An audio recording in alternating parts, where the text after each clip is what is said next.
Yeah. So thank you all for coming here. Also the viewers online, and also thank you, Jordan, for a fantastic presentation. In my presentation, I'm going to talk about LED volumes, and there will probably some overlay with some of the pictures we've seen before, because I think most of our clients are using Epic, and I think a lot of Epic clients are using Row.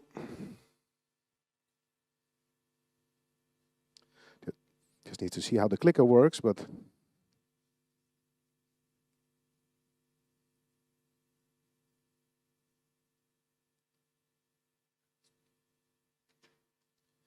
So, quick company introduction. My name is Roelof Bouwman. I am the managing director of Row Europe. And the name Roelof is not a coincidence that my first three letters are the same as the company. It's actually an abbreviation of Radiant Optoelectronics. Company has been founded 16 years ago by Jason Liu. And in the next 30 minutes, I will tell you about LED and Row in VP. But first, let me introduce the company. So we have our headquarters, R&D and manufacturing center in Shenzhen in China. Then we have an office here in Holland, in Lake. It's in the north of Holland, where we have sales center and service center. We have an office in LA, in the US, also sales and service center. We have a repair and service center in Hong Kong, and lately also a center in Japan. But enough of boring talk. Let's first see what Row is doing lately.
So, from the event arena to the film studio. Probably we should not have shown Marco Borsato in the last track, but yeah, he was still on there. And I remember it was a huge concert here in Holland.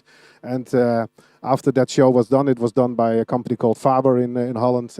They got some phone calls from the US. Who the fuck is Marco Borsato? because their screen they used there was twice the one you two used. So, yeah, we have our background actually more in events and in touring and stage for touring. So especially during the Corona, we had more time to develop the film market and the VP market. So what was done before? Before we had the virtual production, there was green screen.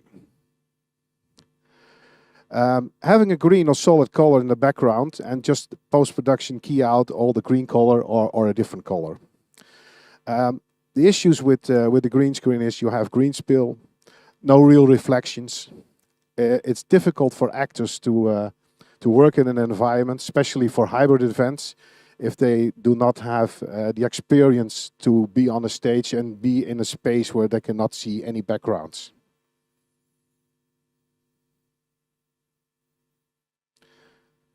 So using virtual production nowadays, we use a LED volume. With the LED volume, we have real backgrounds, and there is no need for traveling. So the on-set production is a lot easier. An efficient workflow, less traveling, no carbon reduction. So actually, it's very green. You can imagine you don't need to fly to Africa and do a sunset scene in Kruger Park and go there with the whole crew. In VP, we can also do a sunset last 24 hours and just repeat it. With VP, we have natural reflections and natural lights. I'm not sure if one of you have seen probably the movie The Mandalorian, where you could see on the helmet the real reflections, which you could never have had with a green screen. So actors can interact much easier. Imagine Spider-Man flying in his harness in a green screen. He has no clue where to look. So if we talk about XR or VP LED stages, we can divide them in two different stages what we have. So one is really more focused on film and TV productions. And that's mostly 360 degrees or part of it. It can be a horseshoe, can be 270 degrees. And they use a LED ceiling for the environmental lighting. It's actually a little bit the same as what we have here. The other one we use is for live broadcast and XR events. So that's mostly combined with a floor.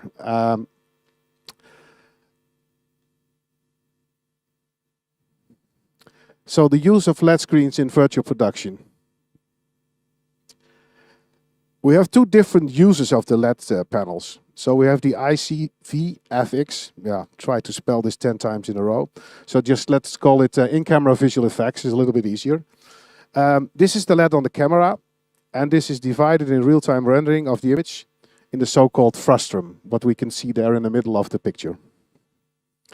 And of course, we have the background around it. So actually, from a setup with a 20-meter wide wall, only 6 meters of the wall is in the camera, and the rest is just for reflection. And only that 6 meter, that small part, needs to be rendered in high resolution. And I think herefore we have to thank our gamers, because they were backing the industry for faster graphic boards. And thanks to them, we are able, I think the last 2 to 3 years, to make this real looking images on the screen. It's a little bit the same as what happens in Formula 1, we can use later in our cars. The second part of the LED screen are the panels. They are used for light and reflection, such as walls, ceiling, or it can also be side walls. Sometimes a combination of a ceiling and ICV-FX, like clouds or a starry night, they will use it with the camera as well. Many cases, screens will be combined with conventional lights, such as airy sky panels or orbiters, because we still have one issue with the color spectrum of the LED, that the CRI is not really that good for skin tones. So that's one of the shortcomings of the video LED. So here we see a nice setup of using the side screens.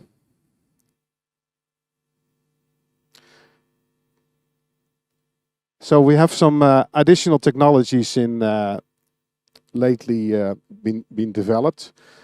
These new technologies used in VP called multi-frame display, or as we call it with Roe, ghost frame. So this is a special technology where we can display multiple images in one production frame. Sounds a bit weird, but by tuning the camera with multiple outputs, we can capture all different frames independently and output them. So for example, we can send a signal to the wall containing an A, a B, a C and a D. And for the naked eye, we can only see an A. But by tuning the camera, we can have a B, a C or a D, or all of them together. And this technology can be used for hiding a tracking pattern, hiding a green screen inside your picture, or just use multiple videos or use two frustums. What we have seen in Epic's movie before is that they were using two frustums, so two cameras, but they can never overlap. I think this is not really clear. So I made a small movie I want to show you. It's a little bit easier to understand how ghost frame works, because we have explained it many times to people, and this is something you really need to see. And the best way to see it actually is in real performance, so with the real camera, that you are looking through the lens of the camera, but you see something different. Ghost frame makes the impossible possible. Add up to 4 different hidden video feeds, which can be captured individually by the camera. Ghost frame adds a full chroma frame in your video feed, which enables real-time post-production. Have integrated camera tracking without the need for physical markers. Ghost frame multi-source. Add up to 4 different hidden video feeds to your content source, which can be captured simultaneously by 1 or more cameras. No need to shoot the same scene twice. Film one scene with different backgrounds. Give the performers hidden instructions that help them in their presentation. Nothing is impossible. Ghost frame multi-source allows you to differentiate your target markets by creating content with different production scenes, backgrounds, or commercial ads in just one shot. The reflections of the environment are real, whichever environment you choose to capture on your camera. Ghost frame chroma. A hidden chroma key enables real-time post-production workflows without burdening playback systems or reducing pixel capacity. Preserve the natural light source and full dynamic reflection from the LED volume, while at the same time have the benefit of a green screen background. Ghost frame track adds a hidden tracking pattern to the LED volume for camera tracking without reducing pixel capacity. Ghost frame track can be installed easily with the automatic camera initialization. No engineers needed for the setup. Almost zero delay. The absence of physical markers. Usage of multiple cameras that can be moved freely. Real images allow for real reflections. No post-production process necessary. Make existing productions more cost-efficient.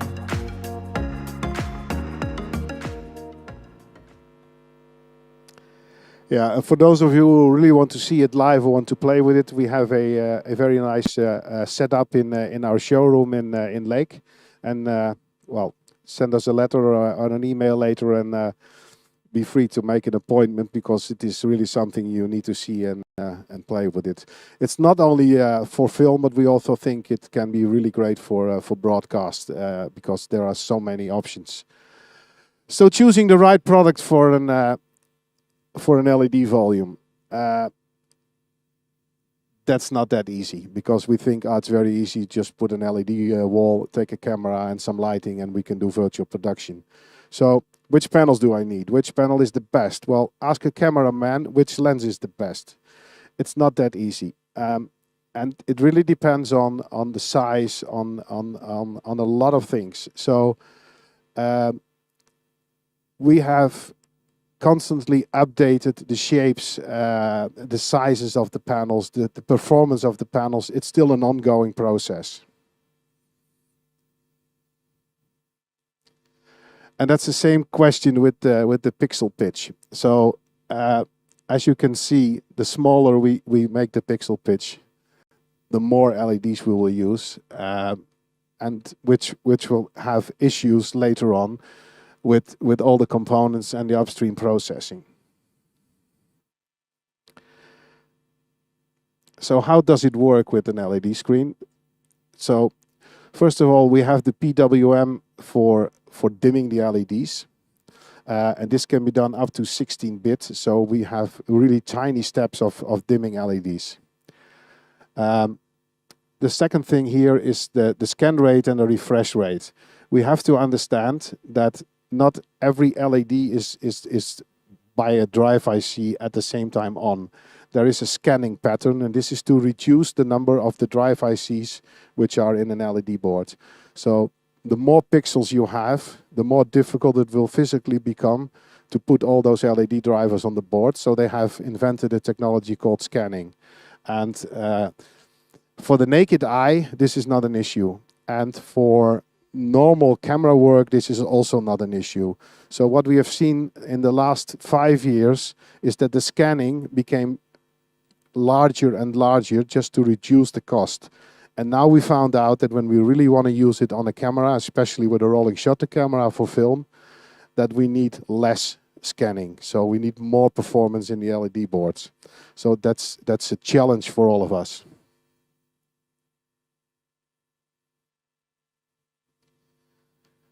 And then we have a lot of technical considerations.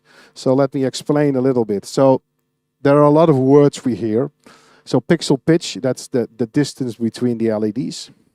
And the LED driver, see it as a small processor inside the LED board, which drives the LEDs. The more and the better drive ICs you take, the better performance you have on the screen, but also the more costly it will be. About scan rate and refresh rate, I will show you in the next slide what happens. The frame rates are the frames per second. For showing multiple images at the same time, we need a higher frame rate. That also means that we need a better performance of the LED panels. So just cheap LED screens, which you can use for normal viewing, can probably not do this high frame rate. The LED color gamut. This is another thing which is a problem for us, because we would like to go on colors up to Rec 2020, but we can't achieve that with the normal LEDs we have. So we have to compromise. We can reach up to 85, sometimes to 90%. It is possible to get a LED screen which can perform Rec 2020, but it will be extremely expensive. So I hope in the future we can still improve there, because that would be a lot better for the whole performance. The reflectivity of the albedo of the LED and the mask, that's also a very important part.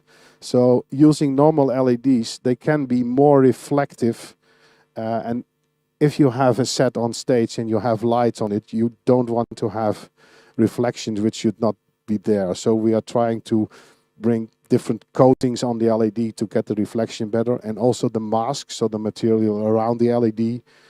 There's a lot of tests being done to make it as black as possible and also to be non-reflective. The panel brightness, that's a thing we call in nits. For normal camera use, 500 to 1000 nits is enough.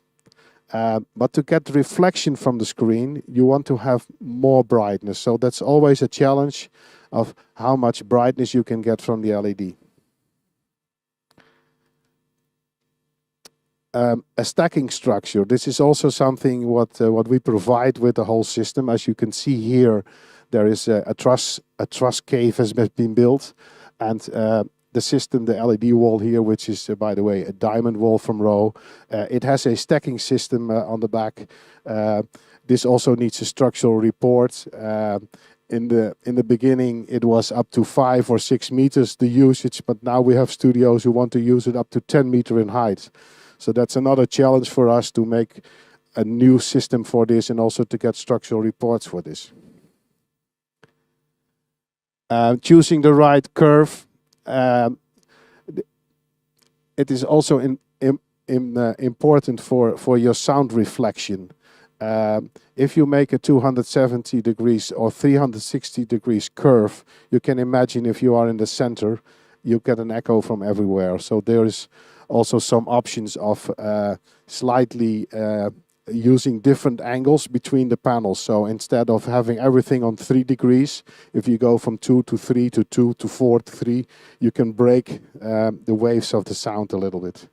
And there's also still a lot to learn. Then we have the color shift and viewing angle. Well, if you look at the wall here, at the ceiling, I'm seeing it in 3 different colors. I see it white here and gray there and blue there, but you will probably only see it from the last row there, only in the blue. That's because of the viewing angle of the LEDs. And there is, in one single LED, there are 3 diodes, a red, a green, and a blue one. And probably from your side, the blue is on the front, so you will see more blue than green and red. If you look at the 90 degree, or let's say 0 degree directly to the LED, you will have the pure white balance. And as soon as you go up to 180 degrees left or right, you will have a color shift. The color shift is mostly only from up to down because the LEDs are positioned from top to bottom. Also still a lot to be improved there. HDR, well, if we want to show real HDR, we need to have brighter LEDs and we need to have a huger color space, so we need to go up to Rec 2020. But with the processing we have at the moment, we are able to give quite a good HDR result. Last part is the heat dissipation. Yeah, a green screen is not generating any heat. You only the heat from the lights you need. From an LED volume, it is generating heat. And if it's on a low brightness, then it's okay for the room, but we have to consider the BTUs we are bringing into a room if all these lights are on, especially in a ceiling. If it is used for lighting the whole area, there's a lot of extra heat. And heat is enemy number 1 of an LED, because if the LED gets warm, your color temperature will change. So still a lot of things to consider by using an LED screen, and it's not that easy to choose the right product here. So just 2 things which were the first real issues when you shoot with the camera on an LED screen. Well, one thing we know is the thing on the bottom. It's called the moire effect, and this is when the grid of the camera sensor overlays and interferes with the grid which is created by the LED screen. And this has nothing to do actually if the LED is on or not. Even if the LED screen is off, you can have a moire effect. It would be the same as if I would have a wrong tie on TV. You sometimes see this issue. The other thing is the one we have above there, that's the refresh rate. So as I've shown before, we have those scan lines, that's how a picture is built inside an LED panel. So if you have a low refresh rate and you have a high scanning, that means that you have a lot of LEDs on one driver, you will have big bands, big banding. The better the scan, the smaller the lines, and the faster your refresh rate, then you will not have those issues anymore. So we are using now for most of the screens for use in VP and XR, the best drive ICs, which are the fastest ones on the market to get rid of these effects.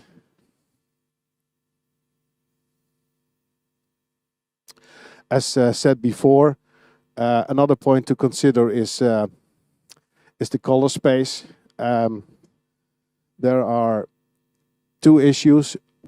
One is that we cannot achieve the Rec 2020 at the moment for the in-camera FX, but also for the ceiling, for getting the light on your props or on your actors. The CRI of the LED is not good enough, and you are really missing something in the skin tones. So we are also working on on developing an RGB white LED screen for ceiling.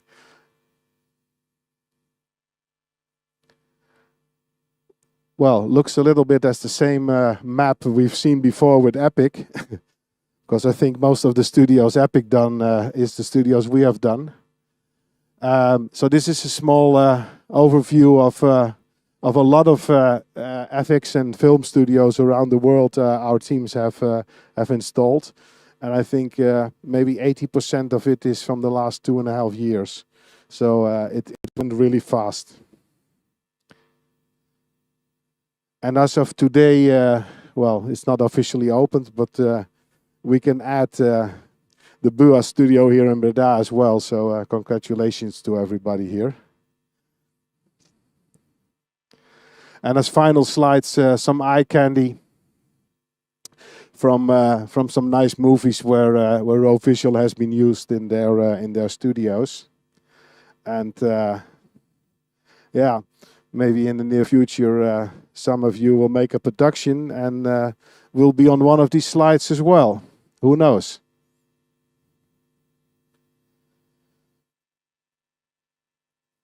So it seems the circle is almost closed.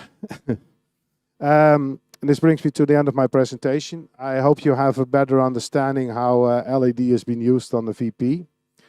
And I hope that the students here, which are the techs for tomorrow, will be proud to be a partner here of BUAS and work with this fantastic stage here. Thank you, and if there are any questions, feel free to ask.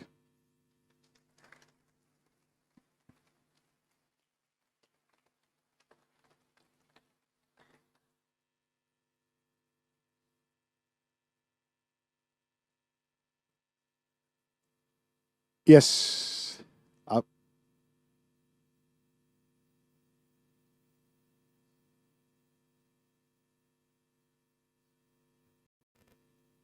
Oh, you can do it, yeah, so that everybody can understand.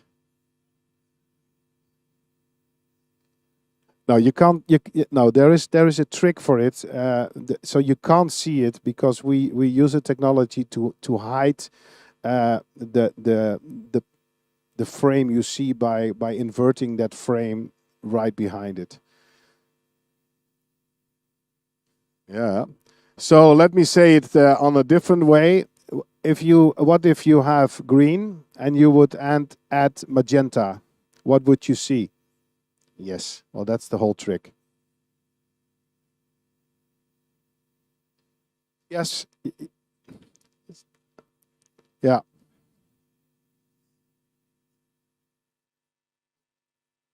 Yes. Yes. Yes, and with TrackMan, yes.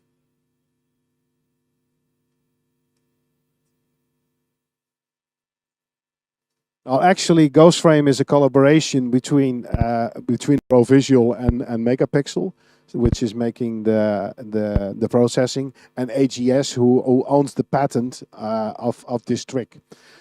So they use the same technology on perimeter screens for football in stadiums, where they can show different ads at the same time, so they can sell more advertising. So if you see a game in the UK, you can have in Spain. They want to have different branding on the screens. The thing is, on a perimeter screen, it's a little bit easier because the pixel pitch of a perimeter screen is 10 or 12 millimeter. The boxes are quite big. There's more space for adding extra receiver cards, and the refresh rates of those screens is a lot higher. So the smaller the pitch, the more difficult it is to get the performance in the panel. Yeah. Hi. So about the refresh rate and the frame rate, for example, in games, it is used often to have like the best visual effect to have VSync, meaning that we have the refresh rate matching the frame rate, so we have the most fluid experience ever. Is that useful or used also in this case? No, it is normally a multiple. So if you have a 60 hertz frame rate, that's a standard. We have in the old days it was 960 hertz refresh rates was more than enough. Okay. And then we had drive ICs who could do up to 1920. That was fantastic. You know, that was the best. and then we had 3840. But now for film, we need at least 7840 to get the best performance. So it's getting better and better. And the same thing with the color, the bit depth. That's another thing. What is important. So if I want to have this high refresh rate and high performance, and I also want to have a 16-bit depth rate, I'm asking a lot of the processing of my panel. So sometimes if we lower the bit rate to 14 or 15 bit, you can have a lot more performance. The only thing you are missing is in the very, very low end of your picture. So really the first part of the grayscale you might be missing. But if that's not an issue for your film, you can go down there.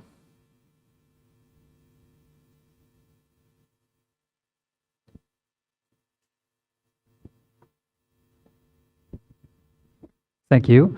I was wondering if you can tell a little bit about the spectral response of the LEDs and the innovations on that, because I've been talking to gaffers and sometimes they worry with lighting and LEDs that they're missing certain parts in the spectral colors. Yeah. So as I said, if I go to the in-camera LED, what we have here, this can probably reach up to 85% of a Rec 2020 picture. What we are missing mostly is in the really dark blue and in the dark red. There's some green missing as well, but that's less visible for the eye. There are possibilities to make these LEDs, but since they are only used in this kind of volumes, the market is very small. So there is no real demand for it. So it is extremely expensive to make a lot of those LEDs. And another thing you have to understand with producing LEDs, it's a little bit like making popcorn. Yeah. So you never know what's going. They know what's happening, but they have to be binned. So let's say they make 1 million LEDs. They have to slice them in bins, where 20% of them is outside the specs, in color-wise, so in wavelength, but also in brightness. And then you have a big percentage of, let's say, 60%. They are good enough. They have a good color spectrum and have enough brightness. And then the last 20%, they are the best. So those LEDs you need to find, and they will be costly. And there are not so many of them. So it will take a long time to produce them. And the other problem we have with this kind of volumes, this is just a small one here, but we have volumes around the world where they use 500 or 600 square meter of a wall. So you can imagine how many pixels you need for that. And that would be a delivery time for over a year to produce all those LEDs. But we are working on it. For the lighting, that's a thing which is a little bit easier, because in the CRI we are missing especially the pastel colors for the skin tones. So we are now working on adding just a white LED, so we can have RGB white, which also means we can almost double the brightness of the screen. And another thing is that we are also working with some lighting manufacturers on the ideas of implementing their lights in the same software we are using, so that they can be combined, because that would be the best option. Okay, thank you very much. Give a round of applause, thank you. Thank you.